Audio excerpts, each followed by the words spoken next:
ਸਤਿ ਸ਼੍ਰੀ ਅਕਾਲ ਜੀ। ਪੰਜਾਬੀ ਰੇਡੀਓ ਤੇ ਪੰਜਾਬੀ ਟੀਵੀ ਯੂਐਸਏ ਵੇਖ ਸੁਣ ਰਹੇ ਸਾਰੇ ਸਰੋਤਿਆਂ ਦਾ ਬਹੁਤ-ਬਹੁਤ ਸਵਾਗਤ ਹੈ ਇਸ ਸਮੇਂ ਦੇ ਵਿਸ਼ੇਸ਼ ਪ੍ਰੋਗਰਾਮ ਖਬਰ ਤੇ ਨਜ਼ਰ ਦੇ ਵਿੱਚ। ਖਬਰ ਤੇ ਨਜ਼ਰ ਪ੍ਰੋਗਰਾਮ ਦੇ ਵਿੱਚ ਜਿੱਥੇ ਦੇਸ਼-ਵਿਦੇਸ਼ ਦੇ ਨਾਲ ਜੁੜੀਆਂ ਹੋਈਆਂ ਅਹਿਮ ਖਬਰਾਂ ਦੇ ਉੱਪਰ ਪਾਈਦਾ ਹੈ ਚਾਨਣਾ, ਉੱਥੇ ਇਹਨਾਂ ਖਬਰਾਂ ਦਾ ਵਿਸ਼ਲੇਸ਼ਣ ਕਰਨ ਦੇ ਲਈ ਸਾਥ ਹੁੰਦਾ ਹੈ ਸੀਨੀਅਰ ਪੱਤਰਕਾਰ ਮਿੰਟੂ ਗੁਰੂਸਰੀਆ ਜੀ ਦਾ। ਸੋ ਕਰਦੇ ਹਾਂ ਉਹਨਾਂ ਦਾ ਪ੍ਰੋਗਰਾਮ ਦੇ ਵਿੱਚ ਸਵਾਗਤ। ਬਹੁਤ-ਬਹੁਤ ਸਵਾਗਤ ਹੈ ਜੀ।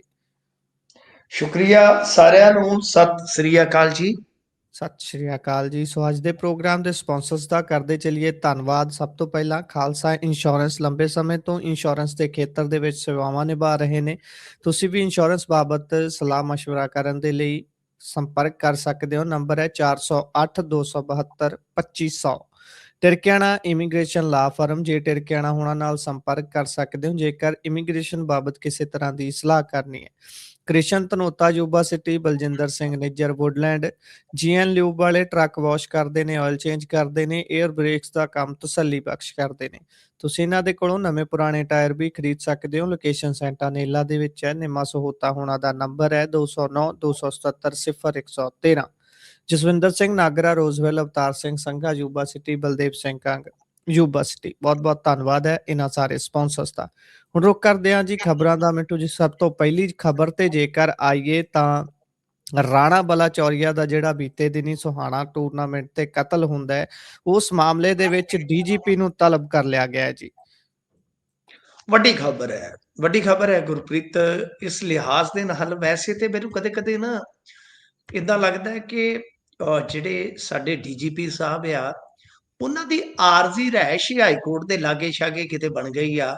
ਇਦਾਂ ਲੱਗਦਾ ਹੈ ਕਿ ਉਹ ਜਦੋਂ ਵੀ ਜੀ ਕਰਦਾ ਆ, ਕੋਰਟ ਨੂੰ ਲੱਗਦਾ ਹੈ ਕਿ ਇਹਨਾਂ ਨੂੰ ਬੁਲਾ ਲੈਣਾ ਚਾਹੀਦਾ, ਆਵਾਜ਼ ਮਾਰ ਲੈਂਦੇ ਨੇ ਤੇ ਇਹ ਤੁਰੰਤ ਉੱਥੇ ਹਾਜ਼ਰ ਵੀ ਹੋ ਜਾਂਦੇ ਆ। ਵੀ ਹੁਣ ਹਾਜ਼ਰ ਹੋ ਜਾ, ਉਹ ਜਿਵੇਂ ਰੀਲ ਦੇ ਵਿੱਚ ਅੱਜ ਕੱਲ ਚੱਲਦਾ ਕੰਮ, ਕਿ ਉਹ ਬਸ ਇਦਾਂ ਇਹ ਹਾਜ਼ਰ ਹੋ ਜਾਂਦੇ ਆ ਤੇ ਇਹਨਾਂ ਦੀ ਹਾਜ਼ਰੀ ਲਗਾਤਾਰ ਉੱਥੇ ਪੈਂਦੀ ਰਹਿੰਦੀ ਆ। ਵੇਖੋ, ਇਹ ਜਿਹੜਾ ਮਾਮਲਾ ਹੈ, ਇਹ ਮਾਮਲਾ ਬਹੁਤ ਜ਼ਿਆਦਾ ਖਤਰਨਾਕ ਹੈ ਲਾਅ ਐਂਡ ਆਰਡਰ ਦੇ ਲਿਹਾਜ਼ ਨਾਲ। ਕਿਉਂਕਿ ਸੁਹਾਣਾ ਮੋਹਾਲੀ ਇਹ ਵੇਖਣ 'ਚ ਗੱਲਾਂ ਲੱਗਦੀਆਂ ਨੇ ਕਿ ਸੁਹਾਣਾ ਕੱਪ ਜੀ ਪਿੰਡ ਹੈ, ਪਿੰਡ ਹੀ ਸੁਹਾਣਾ। ਪਰ ਜੇ ਤੁਸੀਂ ਵੇਖੋਗੇ ਗੁਰਦੁਆਰਾ ਹੈ ਜਿਹੜਾ ਸੁਹਾਣਾ ਸ਼ਹੀਦਾਂ ਦਾ ਗੁਰਦੁਆਰਾ ਹੈ, ਉਹਦੇ ਬਿਲਕੁਲ ਲਾਗੇ ਉਸ ਛਾਗੇ ਉੱਤੇ ਪਿਛਾਂ ਥੋੜਾ ਜਿਹਾ ਜਾਈਏ ਤੇ ਸਾਰਾ ਇਲਾਕਾ ਆ। ਯਾਨੀ ਇਹ ਮੋਹਾਲੀ ਆ ਤੇ ਮੋਹਾਲੀ ਦੇ ਵਿੱਚ ਏਡਾ ਵੱਡਾ ਕਾਂਡ ਹੋਇਆ ਜਿਸ ਨੂੰ ਹਾਈ ਕੋਰਟ ਨੇ ਬਹੁਤ ਗੰਭੀਰਤਾ ਦੇ ਨਾਲ ਲਿਆ। ਤੇ ਜੀ ਗੱਲ ਇਹ ਆ ਕਿ ਅੱਜ ਜਿਹੜੀ ਸੁਣਵਾਈ ਹੋਈ ਆ ਕਿ ਇਹਦੇ ਵਿੱਚ ਮਤਲਬ ਆਪਾਂ ਦੇਖਿਆ ਕਿ ਜਿਸ ਤਰ੍ਹਾਂ ਰਾਣਾ ਬਲਾਚੌਰੀਆ ਦਾ ਕਤਲ ਹੋਇਆ, ਉਸ ਤੋਂ ਬਾਅਦ ਇਹ ਤੁਰਦਾ ਹਾਈ ਕੋਰਟ 'ਚ ਮਾਮਲਾ ਗਿਆ ਤਾਂ ਹਾਈ ਕੋਰਟ ਨੇ ਪੁੱਛਿਆ ਕਿ ਕੀ ਟੂਰਨਾਮੈਂਟ ਦੇ ਵਿੱਚ ਜੋ ਮੈਚ ਹੋਣੇ ਸੀ ਉਹਨਾਂ ਦੀ ਇਜਾਜ਼ਤ ਲਈ ਗਈ ਹੈ ਜਾਂ ਨਹੀਂ, ਪਹਿਲਾਂ ਤੇ ਇਹ ਦੱਸੋ। ਜੀ ਤੇ ਜਿਹੜਾ ਆਯੋਜਨ ਸਥਾਨ ਹੈ, ਮਤਲਬ ਜਿੱਥੇ ਮੁਕਾਬਲੇ ਹੋ ਰਹੇ ਸਨ, ਮੈਦਾਨ ਹੈ, ਉਹਦੇ ਬਾਹਰ ਕਿੰਨੇ ਪੁਲਿਸ ਕਰਮਚਾਰੀ ਸੀ ਜੀ ਤੇ ਡੀਜੀਪੀ ਤੋਂ ਜਵਾਬ ਤਲਬ ਕਰ ਲਿਆ ਗਿਆ। ਤੇ ਅਗਲੀ ਸੁਣਵਾਈ ਜਿਹੜੀ ਆ ਉਹ ਹੁਣ 15 ਜਨਵਰੀ ਤੇ ਰੱਖੀ ਗਈ ਆ। ਹੁਣ ਗੱਲ ਇਹ ਆ ਕਿ ਦੇਖੋ, ਇਹਦੇ ਵਿੱਚ ਸਰਕਾਰ ਦੇ ਵੱਲੋਂ ਜਿਹੜੀ ਗੱਲ ਕਹੀ ਗਈ ਕਿ ਕਬੱਡੀ ਮੈਚ ਦੇ ਦੌਰਾਨ ਲਗਭਗ ਉੱਥੇ 900 ਤੋਂ 1000 ਬੰਦਾ ਮੌਜੂਦ ਸੀ। ਜੀ ਹੱਤਿਆ ਲਗਭਗ 6 ਵਜੇ ਹੋਈ। ਹਾਈ ਕੋਰਟ ਨੇ ਪੁੱਛਿਆ ਕਿ ਸੀਸੀਟੀਵੀ ਕੈਮਰੇ ਲੱਗੇ ਸੀ ਤੇ ਸੁਰੱਖਿਆ ਵਾਸਤੇ ਕਿੰਨੇ ਪੁਲਿਸ ਕਰਮਚਾਰੀ ਸੀ, ਤਾਂ ਸਰਕਾਰ ਨੇ ਦੱਸਿਆ ਕਿ ਮੌਕੇ ਪਰ 10 ਹਥਿਆਰਬੰਦ ਪੁਲਿਸ ਕਰਮਚਾਰੀ ਮੌਜੂਦ ਸੀ। ਜੀ ਅਦਾਲਤ ਨੇ ਫਿਰ ਟਿੱਪਣੀ ਕੀਤੀ ਕਿ ਬਈ ਇਹ ਤੇ ਫਿਰ ਬੜਾ ਸੰਗੀਨ ਮਾਜਰਾ ਹੋ ਜਾਂਦਾ ਹੈ ਨਾ, ਕਿ ਦੋ ਜੀ ਸ਼ੂਟਰ ਆਉਂਦੇ ਨੇ ਹਜ਼ਾਰ ਜਾਂ ਹਜ਼ਾਰਾਂ ਦੀ ਭੀੜ ਦੇ ਵਿੱਚ, ਖੁੱਲ੍ਹੇਆਮ ਸ਼ਰੇਆਮ ਗੋਲੀਆਂ ਚਲਾ ਕੇ ਫਰਾਰ ਹੋ ਜਾਂਦੇ ਨੇ। ਜੀ ਤੇ ਇਹਦੇ ਨਾਲ ਤੇ ਪੂਰੇ ਸਟੇਟ ਦੀ ਜੋ ਲਾ ਕਾਨੂੰਨੀ ਹੈ ਉਹ ਤਾਂ ਫਿਰ ਬਹੁਤ ਗੰਭੀਰ ਸਵਾਲ, ਗੰਭੀਰ ਪ੍ਰਸ਼ਨ ਉਹਦੇ ਤੇ ਖੜੇ ਹੁੰਦੇ ਨੇ।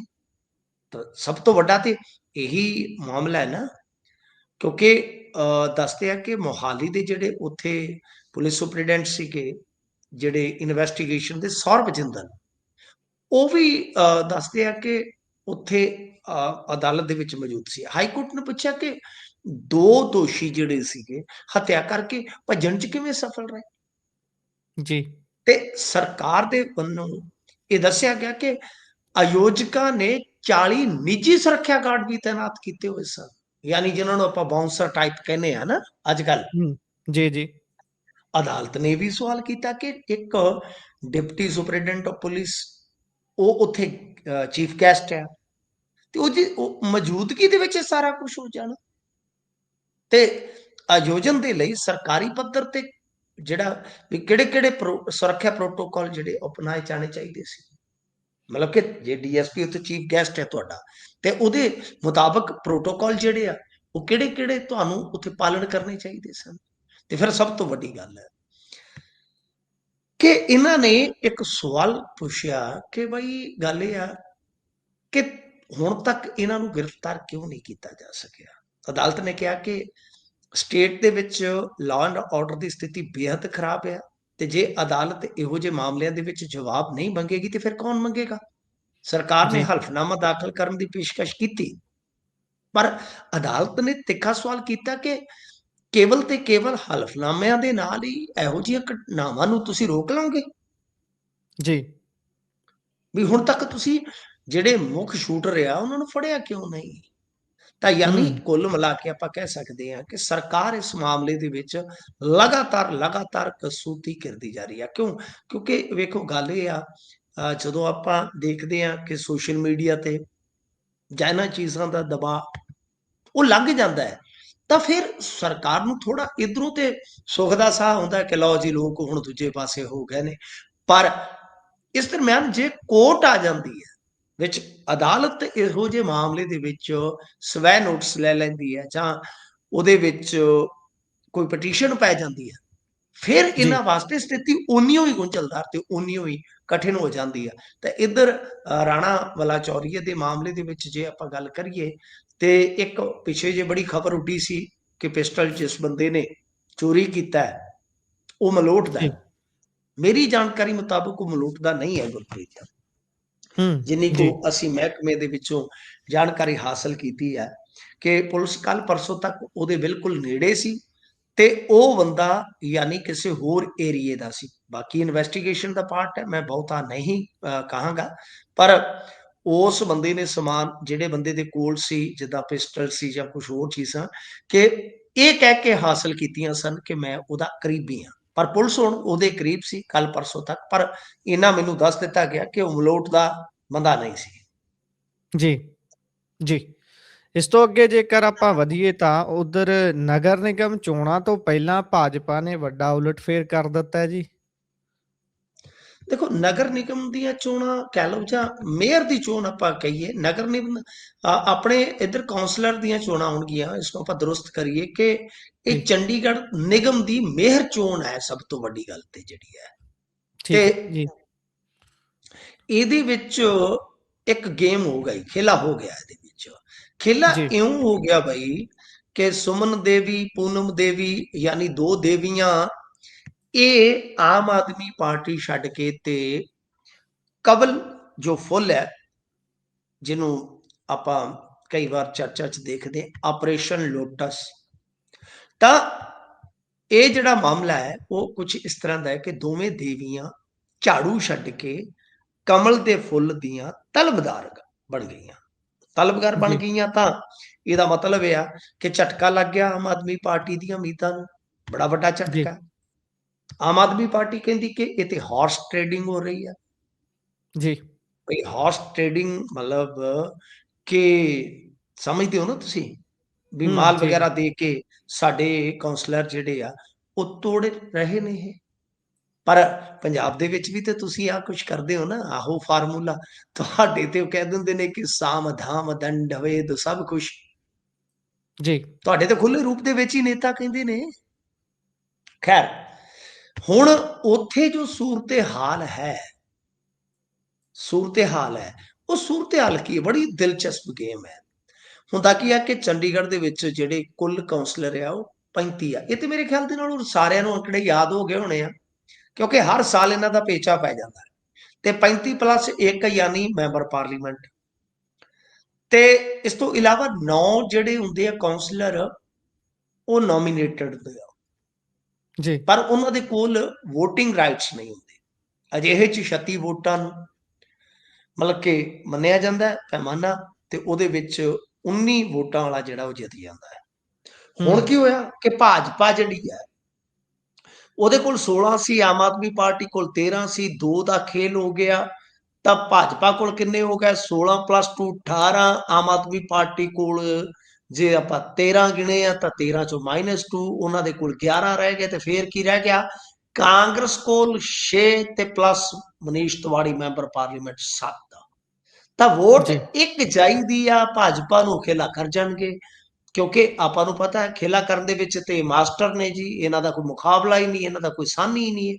ਤੇ ਗੱਲ ਇਹ ਆ ਕਿ ਜੇ ਕੋਈ ਮਸੀਹ ਵਰਗਾ ਮਿਲ ਜਾਵੇ ਤੇ ਫਿਰ ਤੇ ਬੱਲੇ ਬੱਲੇ ਆ, ਯਾਰਾਂ ਦੀ ਜੀ ਹੋ ਗਈ ਬੱਲੇ ਬੱਲੇ। ਉਹ ਤਾਂ ਮਸੀਹ ਆ ਜਾਵੇ। ਮਸੀਹ ਤੇ ਦੁਨੀਆ ਭਰ ਦੇ ਵਿੱਚ ਮਿਸਾਲ ਹੈ ਨਾ ਵੋਟ ਚੋਰੀ ਦੀ। ਜਿੱਥੇ ਜੀ ਕਹਿੰਦੇ ਵੋਟ ਚੋਰੀ ਆ, ਉੱਥੇ ਮਸੀਹ ਤੇ ਆਪਣੇ ਆਪ ਹੀ ਆ ਜਾਂਦਾ ਹੈ। 8 ਇਨਵੈਲਿਡ ਵੋਟਾਂ ਕਰ ਦਿੱਤੀਆਂ। ਚਲੋ ਉਧਰ ਵੀ ਆਉਨੇ ਆ। ਤਾਂ ਬਹਰਹਾਲ ਗੱਲ ਇਹ ਆ ਕਿ ਇੱਕ ਮੰਨ ਲਓ, ਜੇ ਤਾਂ ਦੇਖੋ ਮੈਂ ਅੱਗੇ ਵੀ ਕਹਿਣਾ ਹੁੰਦਾ ਕਿ ਜਿਹੜੀਆਂ ਇਹ ਗੱਲਾਂ ਕਰਦੇ ਹੁੰਦੇ ਆ ਨਾ ਸੋ ਕਾਲਡ ਇਨਕਲਾਬ ਦੀਆਂ, ਫਿਰ ਇਨਕਲਾਬ ਜ਼ਿੰਦਾਬਾਦ ਜ਼ਿੰਦਾਬਾਦ, ਅਰੇ ਸਰ ਇਹ ਕੁਛ ਨਹੀਂ ਹੈ।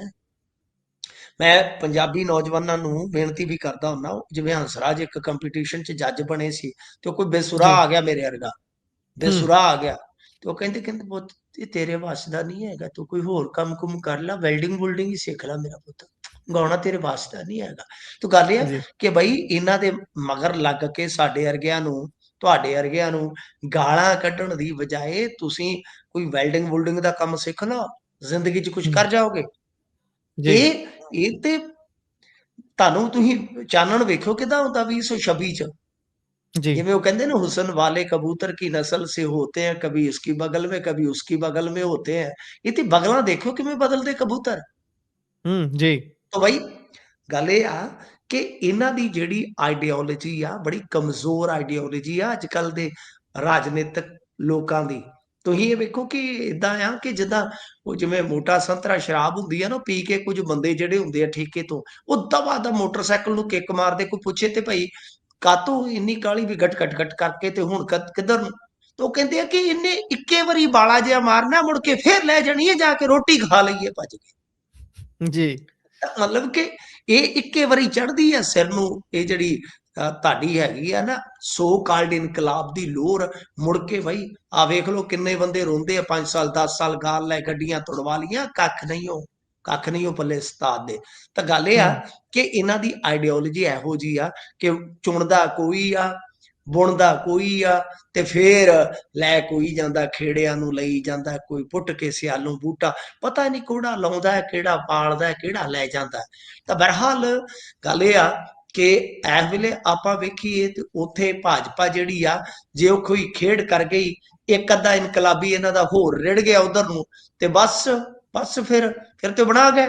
ਤੇ ਜੇ ਨਾ ਵੀ ਹੋਇਆ, ਜੇ ਮੰਨ ਲਓ ਉਹਨਾਂ ਨੇ ਕਾਂਗਰਸੀ ਕੋਈ ਚਾਟ ਤੇ ਲਾ ਲਿਆ ਤੇ ਇਹ ਕਹਿ ਦਿੱਤਾ ਕਿ ਚਲੋ ਇਨਕਲਾਬੀ ਤੇ ਹੁਣ ਮੰਨਦੇ ਨਹੀਂ ਆ, ਤੁਸੀਂ ਮੰਨ ਜਾਓ, ਤਾਂ ਕੋਈ ਇੱਕ ਗੈਰ ਹਾਜ਼ਰ ਹੋ ਗਿਆ, ਭਾਜਪਾ ਤਦ ਵੀ ਆਪਣਾ ਫੇਰ ਬਣਾ ਜਾਏਗੀ, ਠੋਕੋ ਤਾਲੀ ਏਦਾਂ ਹੋ ਜਾਏਗਾ ਸਾਲ। ਉਹ ਮਾਹਰ ਨੇ, ਕਿਉਂਕਿ 22 ਚ ਵੀ ਉਹ ਬਣਾ ਗਏ, 23 ਚ ਵੀ ਆਪਣਾ ਬਣਾ ਗਏ, ਫਿਰ 24 ਦੇ ਵਿੱਚ ਮਸੀਹ ਕਾਂਡ ਹੋ ਗਿਆ। ਤਾਂ ਚਲੋ ਆਮ ਆਦਮੀ ਪਾਰਟੀ ਦਾ ਬਣਾ ਦਿੱਤਾ ਗਿਆ ਸੀ, ਸੁਪਰੀਮ ਕੋਰਟ ਨੇ ਰਿਜ਼ਲਟ ਪਲਟ ਦਿੱਤਾ ਸੀ, ਆਮ ਆਦਮੀ ਪਾਰਟੀ ਤੇ ਕਾਂਗਰਸ ਗੱਠਜੋੜ ਦਾ ਕੁਲਦੀਪ ਕੁਮਾਰ ਚੁਣ ਲਿਆ ਗਿਆ ਸੀ। ਪਰ 25 ਦੇ ਵਿੱਚ ਇਹ ਦੋਵੇਂ ਇਕੱਠੇ ਹੋ ਜਾਣਗੇ, ਇਹਦਾ ਵੀ ਇਮਕਾਨ ਘੱਟ ਆ। ਸੋ ਲਿਹਾਜ਼ਾ ਮੈਨੂੰ ਲੱਗਦਾ ਕਿ ਖੇਲਾ ਹੋ ਜਾਸੀ। ਤਾਂ 25 ਦੇ ਵਿੱਚ ਵੈਸੇ ਤੇ ਜੇ ਤੁਸੀਂ ਦੇਖੋਗੇ ਇਹਨਾਂ ਦਾ ਮਤਲਬ ਆਮ ਆਦਮੀ ਪਾਰਟੀ ਤੇ ਕਾਂਗਰਸ ਗੱਠਜੋੜ ਦੀ ਜਿਹੜੀ ਪ੍ਰੇਮਲਤਾ ਸੀ ਉਸਨੂੰ 2 ਵੋਟਾਂ ਨਾਲ ਹਰਾ ਕੇ ਇਹਨਾਂ ਦੇ ਜਿਹੜੇ ਮਹਿਲਾ ਰਿਜ਼ਰਵਡ ਉਮੀਦਵਾਰ ਸੀ ਉਹ ਜਿੱਤਿਆ ਸੀ, ਜੋ ਭਾਜਪਾ ਕੋਲ ਹੀ ਆ 25 ਦੇ ਵਿੱਚ, ਤੇ ਗਾਂ ਹੁਣ 26 ਦੇ ਵਿੱਚ ਵੀ ਉਹਨਾਂ ਨੇ ਮੈਨੂੰ ਲੱਗਦਾ ਕੋਈ ਤਿਗੜ ਮਿਲਾ ਜਾਣੀ ਆ। ਜੀ ਵੇਖਦੇ ਹਾਂ ਬਣਦਾ ਕੀ ਹੈ ਇਸ ਤੋਂ ਅੱਗੇ। ਜੇਕਰ ਚੱਲੀਏ ਤਾਂ ਉਧਰ ਸਰੂਪਾਂ ਦੇ ਮਾਮਲੇ ਦੇ ਵਿੱਚ ਸਿੱਖ ਸੰਗਠਨਾਂ ਦੇ ਪ੍ਰਦਰਸ਼ਨ ਕੀ ਕਹਿੰਦੇ ਨੇ? ਹਾਂਜੀ, ਅੱਜ ਕੁਝ ਜਥੇਬੰਦੀਆਂ ਪ੍ਰਦਰਸ਼ਨ ਤੇ ਉਤਰੀਆਂ ਨੇ, ਤਾਂ ਇਹ ਮਾਮਲਾ ਤੂਲ ਫੜਦਾ ਜਾ ਰਿਹਾ ਹੈ। ਇਹਦੇ ਵਿੱਚ ਆਪਾਂ ਜੇ ਵੇਖੀਏ ਤੇ ਅੱਜ ਅੰਮ੍ਰਿਤਸਰ ਦੇ ਵਿੱਚ ਪੁਲਿਸ ਕਮਿਸ਼ਨਰ ਦਫ਼ਤਰ ਦੇ ਬਾਹਰ ਕੁਝ ਉੱਥੇ ਗਏ ਨੇ ਜਥੇਬੰਦੀਆਂ ਦੇ ਕਾਰਕੁਨ, ਤੇ ਉਹਨਾਂ ਨੇ ਜਾ ਕੇ ਮੰਗ ਪੱਤਰ ਇਤਿਆਦਿਕ ਦਿੱਤਾ ਹੈ। ਇਹ ਗੱਲ ਇਹ ਆ ਕਿ 2020 ਦੇ ਵਿੱਚ ਸ੍ਰੀ ਅਕਾਲ ਤਖਤ ਸਾਹਿਬ ਦੇ ਹੁਕਮ ਤੇ ਡਾਕਟਰ ਇੱਥੇ ਗਲਤ ਲਿਖਿਆ ਹੈ, ਮੇਰੇ ਖਿਆਲ ਦੇ ਨਾਲ ਪ੍ਰੈਸ ਨੋਟ ਦੇ ਵਿੱਚ ਲਿਖਿਆ ਹੈ, ਤਾਂ ਐਡਵੋਕੇਟ ਈਸ਼ਰ ਸਿੰਘ ਸਨ, ਜਿੰਨਾ ਕੋ ਮੈਨੂੰ ਯਾਦ ਆ। ਜੀ ਤੇ ਗੱਲ ਇਹ ਆ ਕਿ ਇਹਨਾਂ ਦੀ ਮੰਗ ਇਹੋ ਆ ਕਿ ਬਈ ਉਸ ਪੜਤਾਲ ਤੋਂ ਬਾਅਦ ਕੋਈ ਬੰਦਾ ਗ੍ਰਿਫਤਾਰ ਕਿਉਂ ਨਹੀਂ ਕੀਤਾ ਗਿਆ। ਜੀ। ਤਾਂ ਇਹਦੇ ਵਾਸਤੇ ਹੀ ਇਹਨਾਂ ਨੇ ਮੰਗ ਪੱਤਰ ਦਿੱਤਾ। ਪਰ ਉਹਦੇ ਚ ਹੁਣ ਇਹ ਆ ਕਿ ਚਾਹੇ ਚਲੋ ਅੱਜ ਖੋਸਾ ਸਾਹਿਬ ਸਨ, ਸ਼ਾਇਦ ਇਹਦੇ ਵਿੱਚ ਨਾਲ ਮੈਨੂੰ ਹੋਰ ਵੀ ਨਜ਼ਰ ਆ ਰਹੇ ਨੇ, ਰਣਜੀਤ ਸਿੰਘ ਵੀ, ਸ਼ਾਇਦ ਮੈਂ ਵਿਜ਼ੂਅਲ ਦੇਖ ਰਿਹਾ ਸੀ, ਹੋਰ ਵੀ ਕੋਈ ਸਿੰਘ ਨਜ਼ਰ ਆ ਰਹੇ ਨੇ। ਉਹ ਠੀਕ ਆ, ਇਹਨਾਂ ਨੇ ਤੇ ਮੋਰਚਾ ਵੀ ਲਾ ਰੱਖਿਆ ਸੀ ਖੋਸਾ ਸਾਹਿਬ ਹੋਰਾਂ ਨੇ, ਚਲੋ ਉਹ ਗੱਲ ਠੀਕ ਹੈ, ਮੈਂ ਇਹਨਾਂ ਦੀ ਗੱਲ ਸਮਝ ਗਿਆ। ਇਹ ਕਹਿੰਦੇ ਨੇ ਕਿ ਭਾਈ ਤੁਸੀਂ ਕਾਰਵਾਈ ਕਰੋ, ਪਰ ਜਦੋਂ FIR ਕੱਟ ਦਿੱਤੀ, SIT ਬਣ ਗਈ ਹੈ ਜੀ, ਸਰਕਾਰ ਆਪਣਾ ਕੰਮ ਕਰ ਰਹੀ ਆ, ਜੀ। ਸਰਕਾਰ ਆਪਣਾ ਕੰਮ ਕਰ ਰਹੀ ਆ। ਹੁਣ ਤੇ ਇੱਕ ਕੁੰਡੀ ਹੋਰ ਫਸ ਸਕਦੀ ਆ ਗੁਰਪ੍ਰੀਤ, ਉਹ ਇਹ ਆ ਕਿ ਸ੍ਰੀ ਅਕਾਲ ਤਖਤ ਸਾਹਿਬ ਤੇ ਸਿੰਘ ਸਾਹਿਬਾਨ ਦੀ ਇਕੱਤਰਤਾ ਹੋਣ ਜਾ ਰਹੀ ਆ। ਜੀ। ਹੁਣ ਇਹ ਜਿਹੜੀ ਇਕੱਤਰਤਾ ਹੋਣ ਜਾ ਰਹੀ ਆ 28 ਤਰੀਕ ਵਾਸਤੇ, ਜੀ। ਤਾਂ ਗੱਲ ਇਹ ਆ ਕਿ ਮੈਨੂੰ ਇਉਂ ਲੱਗਦਾ ਕਿ ਬਈ ਕਿਤੇ ਇਦਾਂ ਦੀ ਗੱਲ ਨਾ ਹੋ ਜਾਵੇ ਕਿ ਆਪਾਂ ਇਸ ਮਾਮਲੇ ਦੇ ਵਿੱਚ ਕੋਈ ਆਦੇਸ਼ ਦੇਖ ਲਈਏ। ਜੀ। ਕਿਉਂ? ਕਿਉਂਕਿ ਆਪਾਂ ਵੇਖਿਆ SGPC ਦਾ ਟਕਰਾਅ ਜਿਹੜਾ ਉਹ ਸਿੱਧੇ ਰੂਪ ਦੇ ਵਿੱਚ ਕਾਂਗਰਸ ਦੇ ਨਾਲ ਹੋਇਆ, ਪਰੰਤੂ ਹੁਣ ਮਾਮਲਾ ਕੀ ਆ ਕਿ ਜਿਵੇਂ ਹੀ ਇਹਨਾਂ ਨੇ FIR ਕੱਟੀ ਆ ਜਾਂ ਜਿਵੇਂ ਹੀ ਇਹਨਾਂ ਨੇ SIT ਬਿਠਾਈ ਆ, ਤਾਂ ਤਿਵੇਂ ਨਾਲ ਇਧਰੋਂ ਵੀ ਕੰਮ ਸਟਾਰਟ ਹੋ ਗਿਆ, ਤੇ ਫਿਰ ਗੱਲ ਤੁਰਦੀ ਤੁਰਦੀ ਚਲੇ ਗਈ, ਜਾ ਕੇ ਖੜ ਗਈ ਹੁਣ ਇਸ ਮੁੱਦੇ ਤੇ ਕਿ SGPC ਨੇ ਸ੍ਰੀ ਅਕਾਲ ਤਖਤ ਸਾਹਿਬ ਨੂੰ ਜਾ ਕੇ ਲਿਖਤੀ ਦੇ ਦਿੱਤਾ ਕਿ ਭਾਈ ਅਸੀਂ ਤੇ ਸ੍ਰੀ ਅਕਾਲ ਤਖਤ ਸਾਹਿਬ ਦੇ ਹੁਕਮ ਤੇ ਜਿਹੜੀ ਪੜਤਾਲੀਆ ਕਮੇਟੀ ਬਣਾਈ ਸੀ ਉਹਦੀ ਕਾਰਵਾਈ ਨੂੰ ਅੰਤਮ ਮੰਨ ਕੇ ਤੇ ਕਾਰਵਾਈ ਕਰ ਦਿੱਤੀ ਆ। ਹੁਣ ਸਰਕਾਰ ਆ ਗਈ ਆ, ਤੇ ਜੇ ਅਕਾਲ ਤਖਤ ਸਾਹਿਬ ਤੋਂ ਸਿੱਖ ਆਗੂਆਂ ਲਈ, ਕੋਈ ਲੀਡਰਾਂ ਲਈ ਮੰਨ ਲਓ ਆਦੇਸ਼ ਪਾਸ ਹੋ ਜਾਂਦਾ, ਤਾਂ ਉਹਦੇ ਵਿੱਚ ਸਮੇਤ ਮੁੱਖ ਮੰਤਰੀ ਕਈ ਲੀਡਰ ਜਿਹੜੇ ਆ ਫਿਰ ਕਰ ਵੀ ਸਕਦੇ ਆ। ਇਹ ਮੇਰੇ ਖਿਆਲ ਦੇ ਨਾਲ ਇੰਟਰਸਟਿੰਗ ਹੈ ਜੀ, ਆਉਣ ਵਾਲੇ ਸਮੇਂ ਦਾ ਸਾਰਾ ਸਿਨੈਰੀਓ, ਜਿਸ ਤਰ੍ਹਾਂ ਜਥੇਬੰਦੀਆਂ ਐਕਟਿਵ ਹੋ ਰਹੀਆਂ ਨੇ, ਜਿਸ ਤਰ੍ਹਾਂ ਪੋਲਿਟਿਕਸ ਐਕਟਿਵ ਹੋ ਰਹੀ ਹੈ, ਜਿਸ ਤਰ੍ਹਾਂ ਜਿਹੜੀ ਧਾਰਮਿਕ ਸੰਸਥਾਵਾਂ ਦੇ ਅੰਦਰੂਨੀ ਰਾਜਨੀਤੀ ਆਉਂਦੀ ਆ, ਉਹ ਜਿਸ ਤਰ੍ਹਾਂ ਕਰਵਟ ਲੈ ਰਹੀ ਹੈ, ਕਾਫੀ ਮੇਰੇ ਖਿਆਲ ਦੇ ਨਾਲ ਆਉਣ ਵਾਲੇ ਸਮੇਂ ਦੇ ਵਿੱਚ ਖਿੱਚਤਾਨ ਗੁਰਪ੍ਰੀਤ ਤੇ ਅਪ ਡਾਊਨ ਜਿਹੜਾ ਉਹ ਰਹੇਗਾ। ਜੀ। ਸੋ ਵੇਖਦੇ ਆ ਕੀ ਬਣਦਾ ਇਸ ਤੋਂ ਅੱਗੇ। ਜੇਕਰ ਚੱਲੀਏ ਤਾਂ ਉਧਰ ਨੂਰੀ ਅਮਰ ਨੂਰੀ ਹੋਣਾ ਨੂੰ ਕੱਲ ਧਮਕੀ ਆਉਂਦੀ ਹੈ, ਉਸ ਤੋਂ ਬਾਅਦ ਕਹਿੰਦੇ ਹੁਣ ਐਂਗਲ ਤਾਂ ਉਸ ਦੇ ਵਿੱਚ ਕੋਈ ਹੋਰ ਹੀ ਨਿਕਲਿਆ। ਦੇਖੋ, ਮੈਂ ਕੱਲ ਵੀ ਸ਼ਾਇਦ ਗੁਰਪ੍ਰੀਤ ਇਹ ਸਵਾਲ ਉਠਾਇਆ ਸੀ ਕਿ ਅਮਰ ਨੂਰੀ ਹੁਣ ਮਤਲਬ ਕਿ ਕੋਈ ਉਹਦੇ ਕੋਲ ਸਟਾਰਡਮ ਨਹੀਂ ਹੈ, ਉਹਦੇ ਬੇਟੇ ਜਿਹੜੇ ਆ ਉਹ ਕੋਈ ਬਹੁਤ ਵੱਡੇ ਸਟਾਰ ਨਹੀਂ, ਉਹਦਾ ਘਰ ਵਾਲਾ ਜਿਹੜਾ ਬਹੁਤ ਵੱਡਾ ਸਟਾਰ ਬੰਦਾ ਸੀਗਾ ਤੇ ਬੜਾ ਇੱਕ ਦਿਲਦਾਰ ਆਦਮੀ ਸੀ, ਉਹ ਚੱਲ ਵਸਿਆ ਹੈ ਬਈ। ਫਿਰ ਇਹ ਧਮਕੀ ਦੇਵਣੀ ਕਿਸੇ ਨੂੰ ਕਿ ਬਈ ਤੁਸੀਂ ਮਿਊਜ਼ਿਕ ਇੰਡਸਟਰੀ ਤੋਂ ਦੂਰ ਕਰ ਦਿਓ ਜਾਂ ਐ ਕਰ ਦਿਓ, ਵਾਹ ਕਰ ਦਿਓ। ਦਰਅਸਲ ਕੀ ਆ ਕਿ ਹੁਣ ਮੋਹਿਤ ਸਿੰਗਲਾ ਇੱਥੇ ਬੜੇ ਤੇਜ਼ ਤਰਾਰ DSP ਆ, ਉਹਨਾਂ ਦੀ ਜਿਹੜੀ ਜਾਂਚ ਹੈ ਉਹਦੇ ਵਿੱਚ ਸਾਹਮਣੇ ਆਇਆ ਕਿ ਕਪੂਰਥਲਾ ਨਿਵਾਸੀ ਸੰਦੀਪ ਕੌਰ ਨੇ ਇੰਸਟਾਗ੍ਰਾਮ ਉੱਤੇ ਇੱਕ ਪੇਜ ਤੇ ਕਲਿੱਕ ਕੀਤਾ ਸੀ। ਇਸ ਪੇਜ ਤੇ ਨੌਕਰੀ ਤੇ ਕੁਝ ਪੈਸੇ ਦੇ ਲਾਲਚ ਦੇ ਕੇ ਗੱਲਬਾਤ ਸ਼ੁਰੂ ਕੀਤੀ ਗਈ ਸੀ। ਇਸ ਦੌਰਾਨ ਇੱਕ ਸਾਈਬਰ ਠੱਗ ਨੇ ਸੰਦੀਪ ਕੌਰ ਤੋਂ ਵਨ ਟਾਈਮ ਪਾਸਵਰਡ ਜਿਹੜਾ ਸੀ ਉਹ ਹਾਸਲ ਕਰ ਲਿਆ ਤੇ ਉਹਦੇ ਮੋਬਾਈਲ ਨੰਬਰ ਤੇ WhatsApp ਅਕਾਊਂਟ ਐਕਟਿਵ ਕਰ ਲਿਆ ਜੀ। ਤੇ ਇਹ ਗਾਇਕਾ ਤੋਂ ਕਿਸੇ ਨਾ ਕਿਸੇ ਤਰੀਕੇ ਨਾਲ, ਜਿਵੇਂ ਸਾਈਬਰ ਠੱਗ ਹੁੰਦੇ ਆ, ਇਹਨਾਂ ਨੇ ਧਮਕੀ ਭਰੀ ਕਾਲ ਇਸ ਕਰਕੇ ਕੀਤੀ ਕਿ ਮਨਸੂਬਾ ਇਹ ਸੀ ਕਿ ਪੈਸੇ ਠੱਗ ਲੈ ਜਾਣ। ਜੀ। ਤਾਂ ਦੂਸਰੇ ਪਾਸੇ ਜਦੋਂ ਸੰਦੀਪ ਕੌਰ ਤੱਕ ਪਹੁੰਚੀ, ਹੁਣ ਦੇਖੋ ਜਦੋਂ ਪੁਲਿਸ ਕੰਮ ਕਰਨ ਤੇ ਆਉਂਦੀ ਆ ਨਾ, ਵੇਖਿਆ ਲੱਭ ਲਿਆ ਨਾ, ਜਿਹੜੇ ਮਰਜ਼ੀ WhatsApp ਕਾਲ ਤੋਂ ਆਈ ਆ ਕਾਲ, ਮੈਂ ਆਹੀ ਤੁਹਾਨੂੰ ਕਹਿਣਾ ਹੁੰਦਾ ਕਿ ਮਤ ਸਮਝੋ ਐਂਡ ਟੂ ਐਂਡ ਇਨਕ੍ਰਿਪਟਡ ਹੈ ਜੀ, ਨਾ ਇਹ ਤੇ ਸਾਰਾ ਜਿਵੇਂ ਉਹ ਗੱਲ ਨਹੀਂ ਹੈ ਕਿ ਹੁਣ ਕਬੂਤਰ ਦੇ ਗਲ 'ਚ ਚਿੱਠੀ ਬੰਨ ਦਿੱਤੀ ਤੇ ਕਬੂਤਰ ਜਾ ਕੇ ਦੂਜੇ ਦੇ ਬਨੇਰੇ ਤੇ ਜਾ ਕੇ ਚਿੱਠੀ ਸੁੱਟੇਗਾ, ਨਹੀਂ, ਕਬੂਤਰ ਜਾ ਪਹਿਲੇ ਪਿਆਰ ਕੀ ਚਿੱਠੀ ਹੈ ਨਾ ਸਾਜਨ ਕੋ ਦੇ ਆ, ਐਸਾ ਨਹੀਂ। ਹੁਣ ਰਾਹ ਦੇ ਵਿੱਚ ਸਾਜਨ ਨੂੰ ਰਾਜਨ ਵੀ ਪੈ ਸਕਦਾ ਆ, ਜਿਹੜੇ ਰਾਜ ਕਰਨ ਵਾਲੇ ਆ ਉਹ ਕਬੂਤਰ ਦੀ ਚਿੱਠੀ ਪੜ੍ਹ ਲੈਂਦੇ ਨੇ ਸਾਹਿਬ ਜੀ। ਮੈਂ ਤੁਹਾਨੂੰ ਹਮੇਸ਼ਾ ਕਹਿੰਦਾ ਕਿ ਮਤ ਇਹ ਸਮਝੋ ਕਿ ਤੁਸੀਂ ਬਿਗ ਬੌਸ ਦੀਆਂ ਨਜ਼ਰਾਂ ਤੋਂ ਬਚ ਜਾਓਗੇ। ਬਿਗ ਬੌਸ ਦੇਖ ਰਹਾ ਹੈ, ਇਹ ਦੇਖ ਰਹੇ ਆ, ਸਭ ਕੁਝ ਤੁਹਾਨੂੰ ਦੇਖ ਰਹੇ ਆ। ਜੀ, ਮਤਲਬ ਜੀ, ਕਿ ਬਿਲਕੁਲ। ਕੋਈ ਆਪਦੀ ਵਿਲਨ ਨਾਲ ਚੈਟ ਕਰਕੇ ਡਿਲੀਟ ਕਰ ਦਿੰਦਾ ਕਿ ਪਾਪਾ ਨਾ ਵੇਖ ਲਵੇ, ਬਸ ਉਹ ਠੀਕ ਹੈ, ਪਾਪਾ ਤੇ ਨਹੀਂ ਵੇਖ ਸਕਦਾ, ਪਰ ਬਿਗ ਬੌਸ ਦੇਖ ਰਿਹਾ ਹੈ ਭਾਈ, ਦੇਖ हुँ, ਰਿਹਾ ਹੈ। बिल्कुल। ਤੁਸੀਂ ਰਾਤ ਨੂੰ 12 ਵਜੇ 1 ਵਜੇ ਕਿਹੜੀ ਵੈਬਸਾਈਟ ਤੇ ਜਾ ਕੇ ਅੱਖਾਂ ਦੇ ਰਸ ਲੈਂਦੇ ਹੋ, ਉਹ ਸਭ ਪਤਾ ਬਿਗ ਬੌਸ ਨੂੰ ਕਿ ਸਨੀ हुँ, ਲਿਓਨ ਦੇਖੀ ਜਾ ਰਹੀ ਹੈ ਕਿ ਕੀ ਦੇਖਿਆ ਜਾ ਰਿਹਾ ਹੈ। ਮਾਜ਼ਰਾ ਬਹੁਤ जी, ਵੱਡਾ। ਤਾਂ ਖੈਰ ਪੁਲਿਸ ਨੇ ਵੇਖ ਲਓ ਹੁਣ ਕੁਝ ਘੰਟਿਆਂ ਦੇ ਵਿੱਚ ਹੀ ਮਾਮਲਾ ਜਿਹੜਾ ਨਿਤਾਰ ਕੇ ਰੱਖ ਦਿੱਤਾ ਹੈ ਤੇ ਇਹ ਪਰਦਾਫਾਸ਼ ਕੀਤਾ ਹੈ ਕਿ ਇਹਨਾਂ ਦਾ ਮੰਤਵ ਪੈਸੇ ਠੱਗਣਾ ਸੀ। ਜਿਹੜੀ ਸੰਦੀਪ ਕੌਰ ਆ ਜਦੋਂ ਉਹਦੀ ਜਾਂਚ ਪੜਤਾਲ ਕੀਤੀ, ਉਹਦਾ ਕੋਈ ਕ੍ਰਿਮੀਨਲ ਰਿਕਾਰਡ ਨਹੀਂ, ਉਹ ਤੇ ਆਪ ਸਾਈਬਰ ਠੱਗਾਂ ਦੇ ਜਾਲ ਦੇ ਵਿੱਚ ਫਸ ਗਈ ਸੀ। ਇਸੇ ਕਰਕੇ ਉਹਨੂੰ ਹਿਰਾਸਤ ਦੇ ਵਿੱਚ ਲੈ ਕੇ ਜਿਹੜੇ ਦੂਜੇ ਸੀਗੇ 3 ਉਹਨਾਂ ਨੂੰ ਰਿਹਾ ਕਰ ਦਿੱਤਾ ਹੈ। ਤਾਂ ਗੱਲ ਇਹ ਆ ਕਿ ਰਿਹਾ ਕਰ ਦਿੱਤਾ ਗਿਆ। ਸਾਈਬਰ ਠੱਗਾਂ ਦੀ ਹੁਣ ਤਲਾਸ਼ ਜਾਰੀ ਆ, ਪਰ ਅਸਲ ਦੇ ਵਿੱਚ ਅਮਰ ਨੂਰੀ ਦੇ ਇਸ ਮਾਮਲੇ ਤੇ ਚਲੋ ਵਕਤ ਰਹਿੰਦਿਆਂ ਕਾਰਵਾਈ ਹੋ ਗਈ ਆ, ਪਰ ਇਹ ਬਹੁਤ ਜ਼ਿਆਦਾ ਕੰਮ ਚੱਲ ਰਿਹਾ। ਅਮਰ ਚਾਹਲ ਵਾਲੇ ਮਾਮਲੇ 'ਚ ਵੀ ਮੈਂ ਤੁਹਾਨੂੰ ਦੱਸਿਆ ਸੀ ਕਿ ਬੜੇ ਹੀ ਬੰਦੇ ਇਸ ਤਰ੍ਹਾਂ ਦੇ ਇੰਡੀਆ ਦੇ ਵਿੱਚ ਹੈਗੇ ਨੇ ਜਿਹੜੇ ਲੁੱਟੇ ਪੁੱਟੇ ਜਾਂਦੇ। ਵੈਸੇ ਅਮਰ ਚਾਹਲ ਦੇ ਮਾਮਲੇ 'ਚ ਨਾ ਅੱਜ ਗੁਰਪ੍ਰੀਤ ਮੈਨੂੰ ਬਹੁਤ ਇੱਕ ਕਰੀਬੀ ਬੰਦੇ ਨੇ ਦੱਸਿਆ, ਕਹਿੰਦੇ ਕਿ ਬਾਈ ਮਾਮਲਾ ਕੁਝ ਹੋਰ ਵੀ ਹੋ ਸਕਦਾ ਹੈ, ਪਤਾ हुँ, ਕਰੋ ਬਾਈ, जी, ਪਤਾ ਕਰੋ। ਮਤਲਬ ਕਿ जी, ਉਹ ਕਹਿੰਦੇ ਯਾਰ 8 ਕਰੋੜ ਰੁਪਈਆ ਤੇ ਚਾਹਲ ਵਾਸਤੇ ਕੋਈ ਵੱਡੀ ਗੱਲ ਹੀ ਨਹੀਂ। ਮੈਂ ਤੇ ਬਈ ਹੈਰਾਨ ਰਹਿ ਗਿਆ, ਮੈਂ ਕਿਹਾ ਸਰ ਇਹਨਾਂ ਡੇਟਾਂ ਦੇ ਵਿੱਚ ਆ ਕੇ 25 26 ਚ ਆ ਕੇ ਤੇ ਸਾਡੇ ਲਈ ਤੇ 800 ਰੁਪਈਆ ਬੜੀ ਵੱਡੀ ਗੱਲ ਹੁੰਦੀ ਹੈ। ਹੁਣ ਤੁਸੀਂ ਕਹਿ ਰਹੇ ਹੋ ਕਿ 8 ਕਰੋੜ ਸਰ 8 ਕਰੋੜ ਉਹਦੇ ਲਈ ਕੋਈ ਵੱਡੀ ਗੱਲ ਨਹੀਂ, ਤੇ ਸਾਡੇ ਲਈ ਇਹ ਸਾਰੇ ਬਹੁਤ ਵੱਡੀ ਗੱਲ ਆ। ਤਾਂ ਖੈਰ हुँ, ਦੇਖਦੇ ਹਾਂ, ਇਹ ਵੀ ਮਾਮਲਾ ਮਤਲਬ ਕਿ WhatsApp ਗਰੁੱਪਾਂ ਦੇ ਵਿੱਚ ਕਾਫੀ ਇਹਦੇ ਤੇ ਚਰਚਾ ਹੋ ਰਹੀ ਹੈ ਜੀ। हुँ, जी। ਇਸ ਤੋਂ ਅੱਗੇ ਜੇਕਰ ਆਪਾਂ ਚੱਲੀਏ ਤਾਂ ਉਧਰ ਬੀਬੀ ਕੰਚਨਪ੍ਰੀਤ ਦੀ ਜ਼ਮਾਨਤ ਅਰਜ਼ੀ ਰੱਦ ਹੋ ਗਈ ਹੈ ਜੀ। ਦੇਖੋ ਹੁਣ ਕੰਚਨਪ੍ਰੀਤ ਵਾਸਤੇ ਰਸਤਾ ਔਖਾ ਹੋ ਜਾਏਗਾ ਗੁਰਪ੍ਰੀਤ, ਔਖਾ ਹੋ ਜੀ, ਜਾਏਗਾ। ਕਿਉਂ? ਕਿਉਂਕਿ ਹੁਣ ਕੋਰਟ ਦੇ ਵਿੱਚ ਮੈਟਰ ਨੇ, ਤੁਸੀਂ ਆਸੇ-ਪਾਸੇ ਵੀ ਨਹੀਂ ਹੋ ਸਕਦੇ, ਕੋਰਟ ਨੇ ਡਾਇਰੈਕਸ਼ਨਸ ਦਿੱਤੀਆਂ ਹੋਈਆਂ ਨੇ ਤੇ ਗਾਂਹ ਹੁਣ ਜ਼ਮਾਨਤਾਂ ਪੱਕੀਆਂ ਲੱਗਣੀਆਂ ਜਾਂ ਸੁਣਵਾਈਆਂ ਹੋਣੀਆਂ ਨੇ। ਹੁਣ ਨਹੀਂ ਤੁਸੀਂ ਕਿਸੇ ਪਾਸੇ ਜਾ ਸਕਦੇ।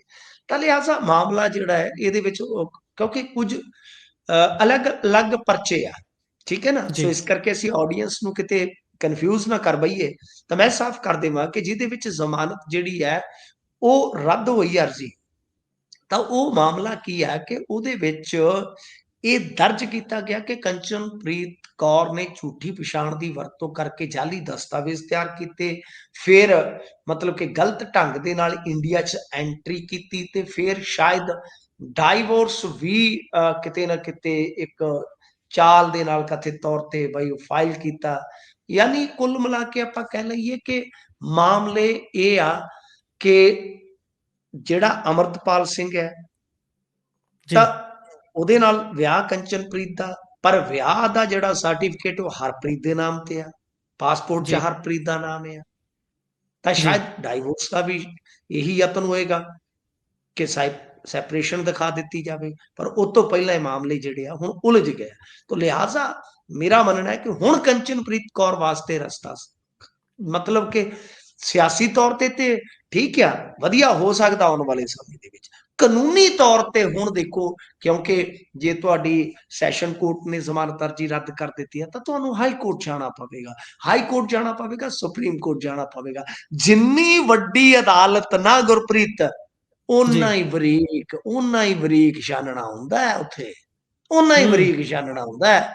ਬੰਦਾ ਨਾ ਮਤਲਬ ਕਿ ਉੱਥੇ ਵਾਲ ਦੀ ਖੱਲ ਲੈ ਜਾਂਦੀ ਹੈ। ਸੋ ਇਸ ਕਰਕੇ ਮੇਰਾ ਇਹੋ ਮੰਨਣਾ ਕਿ ਕਾਨੂੰਨੀ ਤੌਰ ਤੇ ਕੰਚਨਪ੍ਰੀਤ ਹੋਰਾਂ ਵਾਸਤੇ ਰਸਤਾ ਇਹ ਜਿਹੜਾ ਹੈ ਜੁਡੀਸ਼ਰੀ ਦੇ ਵਿੱਚ ਤੈਅ ਕਰਨਾ ਥੋੜਾ ਔਖਾ ਹੈ। हुँ, जी। ਸੋ ਇਸ ਤੋਂ ਅੱਗੇ ਜੇਕਰ ਆਪਾਂ ਵਧੀਏ ਤਾਂ ਉਧਰ ਜੀਕੇ ਨੇ ਭਾਜਪਾ ਦੇ ਦੋਸ਼ਾਂ ਨੂੰ ਨਕਾਰਿਆ ਹੈ ਜੀ। ਮਨਜੀਤ ਸਿੰਘ ਜੀਕੇ, ਜੀ, ਮਨਜੀਤ ਸਿੰਘ ਜੀਕੇ ਨੇ ਜਿਹੜਾ ਜਵਾਬ ਦਿੱਤਾ, ਵੈਸੇ ਜੀਕੇ ਆਪਾਂ ਉਹ ਵੀ ਕਹਿ ਦਿੰਦੇ ਨਾ ਜਰਨਲ ਨੌਲੇਜ ਨੂੰ ਵੀ, ਤੇ ਉਧਰ ਗ੍ਰੇਟਰ ਕੈਲਾਸ਼, ਦਿੱਲੀ ਦੇ ਵਿੱਚ ਗ੍ਰੇਟਰ ਕੈਲਾਸ਼ ਹੈ।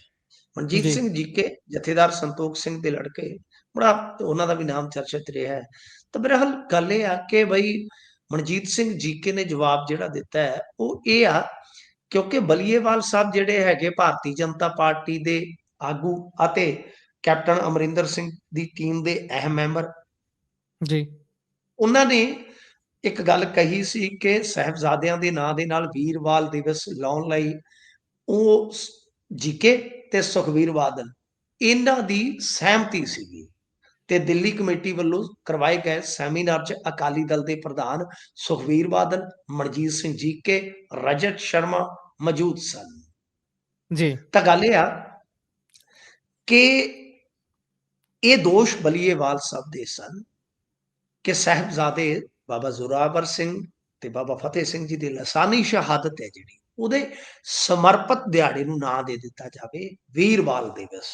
ਤਾਂ ਇਹ ਦਿੱਲੀ ਕਮੇਟੀ ਵੱਲੋਂ ਇੱਕ ਕਰਵਾਏ ਗਏ ਸੈਮੀਨਾਰ ਦਾ ਵਿਸ਼ੇਸ਼ ਤੌਰ ਤੇ ਜ਼ਿਕਰ ਕਰ ਰਹੇ। ਜੀਕੇ ਨੇ ਕਿਹਾ ਕਿ ਦੇਖੋ, ਦਿੱਲੀ ਕਮੇਟੀ ਦਾ ਇੱਕ ਵੀ ਅਜਿਹਾ ਪ੍ਰੈਸ ਨੋਟ ਨਹੀਂ ਹੈ ਜਿਸ 'ਚ ਅਜਿਹੀ ਮੰਗ ਕਰਨ ਦਾ ਜ਼ਿਕਰ ਹੋਵੇ। ਨੋਟ ਕਰ ਲਿਓ ਕਿ ਸਾਡਾ ਜੀ, ਇੱਕ ਵੀ ਪ੍ਰੈਸ ਨੋਟ, ਠੀਕ ਹੈ ਜੀ।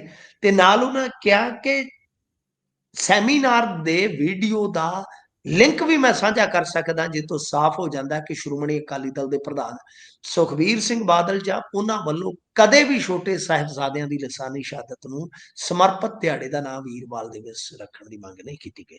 ਦੇਖੋ, ਇਮਾਨਦਾਰੀ ਨਾਲ ਕਹਾਂਗਾ ਕਿ ਜੇ ਇਹ ਗੱਲ ਮਨਜੀਤ ਸਿੰਘ ਜੀਕੇ ਕਰ ਰਹੇ ਨੇ, ਬਈ ਉਸ ਵੇਲੇ ਦੀ 2016-17 ਦੀ ਗੱਲ ਕਰ ਰਹੇ ਨੇ ਸ਼ਾਇਦ, ਤਾਂ ਅਸੀਂ ਵੀ ਕਦੇ ਨਹੀਂ ਸੁਣਿਆ ਇਹੋ ਜੀ, ਜਿਹਾ। ਕਿਉਂਕਿ ਉਸ ਵੇਲੇ ਬਲੀਏਵਾਲ ਸਾਹਿਬ ਤੇ ਕਾਂਗਰਸ ਦੇ ਵਿੱਚ ਸੀ। ਜੀ, ਜੇ ਅਕਾਲੀ ਸੱਤਾ 'ਚ ਸੀ ਤੇ ਇਹ ਮੁੱਖ ਵਿਰੋਧੀ ਧਿਰ 'ਚ ਸਨ। ਜੀ, ਤੇ ਜੇ 17 ਤੋਂ ਬਾਅਦ ਦੀ ਗੱਲ ਕਰੀਏ, ਕਾਂਗਰਸ ਜਿਹੜੀ ਆ ਉਹ ਸੱਤਾ 'ਚ ਸੀ ਤੇ ਅਕਾਲੀ ਤੇ ਵਿਰੋਧੀਆਂ ਦੀ ਲਿਸਟ 'ਚੋਂ ਵੀ ਬਾਹਰ ਸੀ। ਤਾਂ ਫਿਰ ਤੁਸੀਂ ਜੀ, ਉਸ ਵੇਲੇ ਕਿਉਂ ਨਹੀਂ ਮੁੱਦਾ ਚੁੱਕਿਆ? ਔਰ ਦੂਜੀ ਗੱਲ, ਸਾਡੇ ਵਰਗੇ ਬੰਦਿਆਂ ਦੀ ਕਦੇ ਨਜ਼ਰੇ ਨਹੀਂ ਚੜਿਆ ਮਾਮਲਾ। ਪਰ ਜੇ ਏਦਾਂ ਹੁੰਦਾ ਤਾਂ ਮੇਰੇ ਖਿਆਲ ਦੇ ਨਾਲ ਬਹੁਤ ਪਹਿਲਾਂ ਹੀ ਗਿਆਨੀ ਹਰਪ੍ਰੀਤ ਸਿੰਘ ਵਰਗਿਆਂ ਨੇ ਜਾਂ ਹੋਰ ਜਿਹੜੇ ਪੰਥਕ ਆਗੂ ਆ, ਉਹਨਾਂ ਨੇ ਬਹੁਤ ਪਹਿਲਾਂ ਹੀ ਸੁਖਬੀਰ ਸਿੰਘ ਬਾਦਲ ਨੂੰ ਫੜ ਲੈਣਾ ਸੀ। ਜੀ, ਤਾਂ ਗੱਲ ਬਿਲਕੁਲ, ਇਹ ਆ ਕਿ ਹੁਣ ਤੇ ਲੜਾਈ ਫਿਰ ਤੱਥਾਂ ਦੀ ਆ। ਜੋ ਉਹਨਾਂ ਦੇ ਕੋਲ ਹੈ, ਬਲੀਏਵਾਲ ਸਾਹਿਬ ਹੋਰਾਂ ਦੇ ਕੋਲ, ਫਿਰ ਉਹਨਾਂ ਨੂੰ ਗੁਜ਼ਾਰਿਸ਼ ਕਰੀਏ ਆਪਾਂ ਕਿ ਭਾਈ ਸਾਰਾ ਕੁਝ ਤੁਸੀਂ ਵੀ ਪਬਲਿਕ ਡੋਮੇਨ 'ਚ ਰੱਖ ਦਿਓ। ਤੇ ਜੀਕੇ ਸਾਹਿਬ ਤੇ ਕਹਿੰਦੇ ਆ ਕੋਈ ਪ੍ਰੈਸ ਨੋਟ ਕੋਈ ਵੀ ਦਿਖਾ ਦਿਓ, ਅਤੇ ਇਸ ਤੋਂ ਇਲਾਵਾ ਬਈ ਜੇ ਤੁਹਾਨੂੰ ਜ਼ਰੂਰਤ ਹੈ ਤੇ ਮੈਂ ਸਾਰੇ ਸਮਾਗਮ ਦਾ ਲਿੰਕ ਸ਼ੇਅਰ ਕਰ ਦਿੰਦਾ, ਤੁਸੀਂ ਉਹਦੇ 'ਚੋਂ ਕੱਢ ਕੇ ਦਿਖਾ ਦਿਓ। ਜੀ। ਇਸ ਤੋਂ ਅੱਗੇ ਜੇਕਰ ਚੱਲੀਏ ਤਾਂ ਉਧਰ ਪੰਜਾਬ 'ਚ ਵੈਸੇ ਕਈ ਲੋਕ ਮੰਗ ਕਰਦੇ ਨੇ ਵੀ ਭਾਈ ਇੱਥੇ ਵੀ ਜੋਗੀ ਵਰਗਾ ਰਾਜ ਆ ਜਾਣਾ ਚਾਹੀਦਾ ਹੈ, ਉਹਦੇ ਵਾਂਗੂ ਕਾਰਵਾਈਆਂ ਹੋਣ, ਪਰ ਗੈਰ ਇਖਲਾਕੀ ਚੀਜ਼ ਤਾਂ ਗੈਰ ਇਖਲਾਕੀ ਹੈ। ਲੱਗ ਗਈਆਂ ਨੇ ਜੀ ਬ੍ਰੇਕਾਂ ਕਹਿੰਦੇ ਇਸ ਕੰਮ ਤੇ, ਕਾਰਵਾਈ ਤੇ। ਹਾਂ ਜੀ, ਦੇਖੋ, ਯੋਗੀ ਨੇ ਇੱਕ ਜਿਹੜਾ ਗੈਰ ਅਖਲਾਕੀ ਕੰਮ ਕੀਤਾ, ਅਖਲਾਕ ਕਤਲ ਕਾਂਡ ਦੇ ਵਿੱਚ, ਜਿਸ ਤਰ੍ਹਾਂ ਉਹ ਕੇਸ ਮੁੱਦਾ ਮਾਰਨਾ ਚਾਹਿਆ, ਮੈਂ ਸਮਝਦਾ ਕਿ ਇੱਕ ਜੱਜ ਦਾ ਜਿਹੜਾ ਕਿਰਦਾਰ ਵੇਖਣ ਨੂੰ ਮਿਲਿਆ ਨਾ, ਮੈਂ ਉਸਨੂੰ ਸੈਲਿਊਟ ਕਰਦਾ ਹਾਂ ਗੁਰਪ੍ਰੀਤ। ਜੀ, ਕਿਉਂ? ਕਿਉਂਕਿ ਅਖਲਾਕ ਨੂੰ ਕੁੱਟ-ਕੁੱਟ ਕੇ ਭੀੜ ਨੇ ਮਾਰ ਦਿੱਤਾ। ਹਜ਼ੂਮੀ ਕਤਲ ਦੇ ਵਿੱਚ ਜੇ ਤੁਸੀਂ ਵੇਖੋਗੇ ਤੇ 18 ਬੰਦੇ ਨਾਮਜ਼ਦ ਹੋਏ। ਇਹ ਪਿੰਡ ਠਾਕਰਾਂ ਦਾ, ਠਾਕਰ ਹੀ ਜ਼ਿਆਦਾ ਜਿਹੜੇ ਆ ਉਹ ਨਾਮਜ਼ਦ ਹੋਏ। ਤੇ ਫਿਰ ਠਾਕਰ ਇਹ ਮੁੱਖ ਮੰਤਰੀ ਆ ਯੋਗੀ। ਹੁਣ 2027 ਦੀਦਾ ਨੇ ਤੇ ਇਹਨਾਂ ਚੱਕ ਕੇ ਇਸ ਕੇਸ ਨੂੰ ਬੰਦ ਕਰਨ ਦਾ ਮਤਲਬ ਕਿ ਸਾਰਿਆਂ ਨੂੰ ਛੱਡਣ ਦਾ ਮਨਸੂਬਾ ਬਣਾ ਲਿਆ। ਗਵਰਨਰ ਤੋਂ ਲੈ ਕੇ ਸਰਕਾਰੀ ਵਕੀਲ ਤੱਕ ਸਾਰੇ ਰਾਜ਼ੀ ਹੋ ਗਏ। ਜੀ, ਤੇ ਜਦੋਂ ਸਾਰਾ ਕੁਝ ਹੋ ਗਿਆ, ਜਾ ਕੇ ਕਹਿੰਦੇ ਕਿ ਇਹਨਾਂ ਨੂੰ ਛੱਡ ਦਿਓ, ਇਹਦੇ ਨਾਲ ਭਾਈਚਾਰਕ ਸਾਂਝ ਬੜੀ ਮਜ਼ਬੂਤ ਹੋਏਗੀ, ਤੁਹਾਡਾ ਭਲਾ ਹੋ ਜੇ। ਤੁਹਾਡੀ ਇਹੋ ਜਿਹੀ ਭਾਈਚਾਰਕ ਸਾਂਝ, ਬੰਦਾ ਕੁੱਟ-ਕੁੱਟ ਕੇ ਮਾਰਤਾ, ਔਰ ਐਸਾ ਬੰਦਾ ਜਿਹਦਾ ਇੱਕ ਮੁੰਡਾ ਜਿਹੜਾ ਹੈ ਉਹ 에ਅਰ ਫੋਰਸ ਦੇ ਵਿੱਚ ਸੀ, ਤੇ ਇੱਕ ਮੁੰਡਾ ਇੰਨਾ ਛੋਟਾ ਉਹ ਕੁੱਟਿਆ ਗਿਆ ਕਿ ਰੱਬੋਂ ਬਚਿਆ ਮਸੀਂ ਉਹ। ਤਾਂ ਗੱਲ ਜੀ, ਇਹ ਆ ਕਿ ਤੁਸੀਂ ਇੰਨਾ ਕੁਝ ਕਰਕੇ ਕਹੋ ਕਿ ਬਈ ਇਹ ਤੇ ਜੀ ਮਾਮਲਾ ਜਿਹੜਾ ਭਾਈਚਾਰਕ ਸਾਂਝ ਨਾਲ ਜੁੜਦਾ, ਫਿਰ ਤੇ ਕੱਲ ਨੂੰ ਬੰਗਲਾਦੇਸ਼ ਦੇ ਵਿੱਚ ਜਿਨ੍ਹਾਂ ਨੇ ਹਿੰਦੂ ਨੌਜਵਾਨ ਘੱਟ ਗਿਣਤੀ ਜਿਹੜਾ ਹੈ ਉਹ ਜਿਉਂਦਾ ਸਾੜਿਆ ਫੜ ਕੇ ਬੇਕਿਰਕੀ ਨਾਲ, ਬੇਰਹਿਮੀ ਦੇ ਨਾਲ, ਫਿਰ ਤਾਂ ਉਹ ਵੀ ਜੀ, ਕੱਟੜਪੰਥੀ ਉੱਠ ਕੇ ਕਹਿ ਦੇਣ ਕੱਲ ਨੂੰ ਕਿ ਬਈ ਹੁਣ ਇਹ ਹੂੰ, ਵੀ ਰਾਜੀਨਾਮਾ ਕਰ ਲਓ ਤਾਂ ਕਿ ਇਸ ਮੁਲਕ ਦੇ ਵਿੱਚ ਭਾਈਚਾਰਕ ਸਾਂਝ ਬਣੀ ਰਵੇ। ਇਹੋ ਜੀ ਭਾਈਚਾਰਕ ਸਾਂਝ ਕੀ ਕਹਿਣੀ ਹੈ? ਤਾਂ ਜੀ, ਗੱਲ ਇਹ ਆ ਕਿ ਮੇਰੇ ਖਿਆਲ ਦੇ ਨਾਲ ਇਹ ਮਾਮਲਾ ਜਿਹੜਾ ਬਹੁਤ ਗੰਭੀਰ ਹੈ, ਬਹੁਤ ਸੰਗੀਨ ਹੈ। ਪਰ ਜਿਸ ਤਰੀਕੇ ਦੇ ਨਾਲ, ਜਿਸ ਗੈਰ ਇਖਲਾਕਤਾ ਦੇ ਨਾਲ ਮੋਦੀ ਸਰਕਾਰ ਅੱਗੇ ਵਧੀ ਆ, ਬਹੁਤ ਹੀ ਘਿਨਾਉਣੀ, ਸ਼ਰਮਨਾਕ ਤੇ ਇੱਕ ਤਰ੍ਹਾਂ ਨਾਲ ਕਹਿ ਲਈਏ ਕਿ ਨੀਚ ਗੱਲ ਹੈ ਜੀ। ਜੀ।